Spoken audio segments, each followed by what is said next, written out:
Many of you know that there's a very large beech tree in the garden of the Zen Center. Large in the sense it's so big that 2 or 3 people holding their hands out like that and holding hands would be required to encircle its trunk.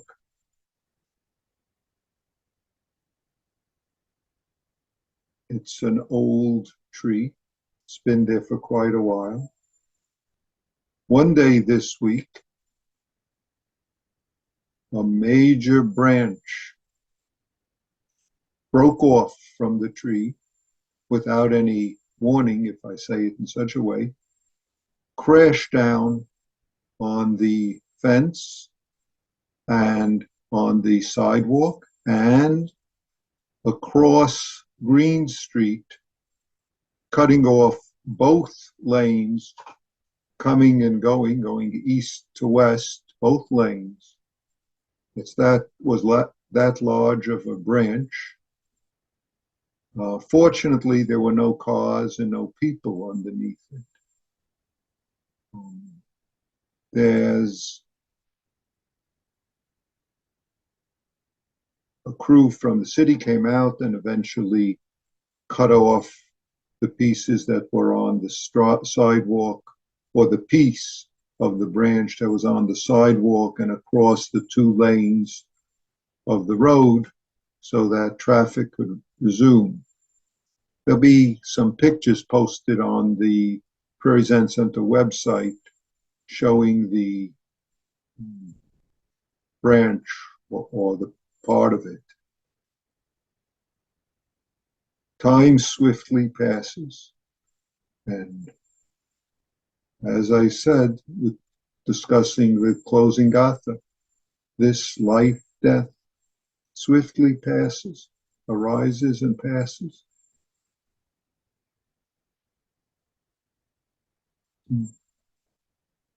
What is this wonderful Zen question? I've been told that Suzuki Roshi would often ask people, what is it? What is it? What is this? There's an ancient Zen master who would respond, this is it. This is it. This is our life practice, being just this. Saying being just this is wonderful, but it's not of very much use unless we live it, unless we clarify for ourselves, this is it. Manifest for ourselves, this is it. After all, as Hakuin says, sentient beings are primarily all Buddhas, or we could translate it, sentient beings are all primarily Buddha. You, I. Is the tree sentient? I won't ask the question, but primarily Buddha. Our life is primarily Buddha. Except if and when we get entangled in our stories, in our likes and dislikes, in our dreams and nightmares, then we miss the life, death of this moment, this that is who we are, that is the life of the universe, the primarily Buddha. Then, not knowing how near the truth is, we go searching in all sorts of places and for all sorts of things, conditions that we think will take care of suffering, take care of what we refuse to be in this moment, being just this. But those words aren't good enough. They're not good enough unless we manifest them and live them. People can come into Sanzen and say words like that, or they could use other expressions. When Bodhidharma is asked, "Who is this in front of me?" He says, "Don't know." So you can come in and say, "Don't know."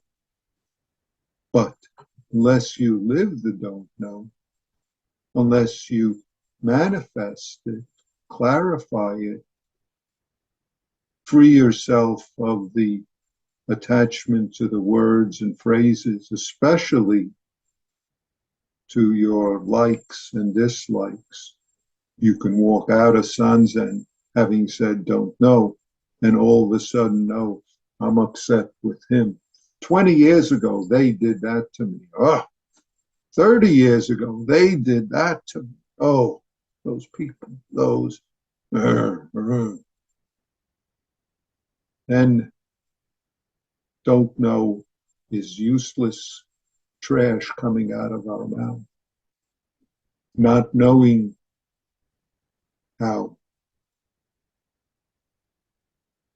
primarily Buddha our life is and the life of the universe. We go searching elsewhere. We hold on to life. I like life. I don't like death. I like death. I don't like he, she, they. And we don't notice how we miss our chances, how we refuse to be awake and instead squander this life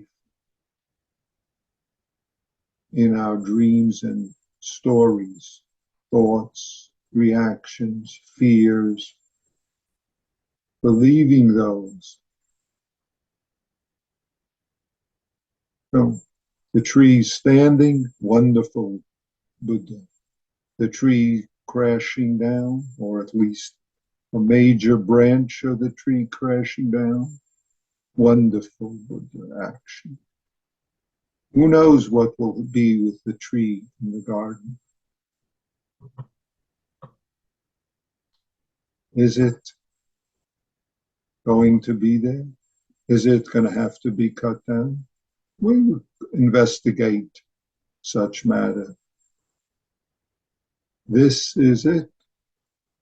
This is it. In whatever condition of life that appears, that manifests, that you respond to, that you embrace, that you skillfully take care of so that you can serve, so that you can relieve suffering as the Bodhisattva of Avalokitesvara that you are. You are primarily all Buddha. All your life is primarily the manifestation of the awakened life. Despite how close it is, we go looking for something else. So please notice when you turn away and look for something else there. When you besmirch your life and miss it. When you besmirch it in holding on to the dreams and voicing, believing the likes and dislikes and fears, and therefore you miss your life and miss the life of the universe that shares with you this very moment. Then you can respond, this is it, as truly your response as truly your functioning. Then whatever words you say, wonderful Dharma teaching, wonderful Dharma support, wonderful Dharma nurturing of the life of all beings. Thank you.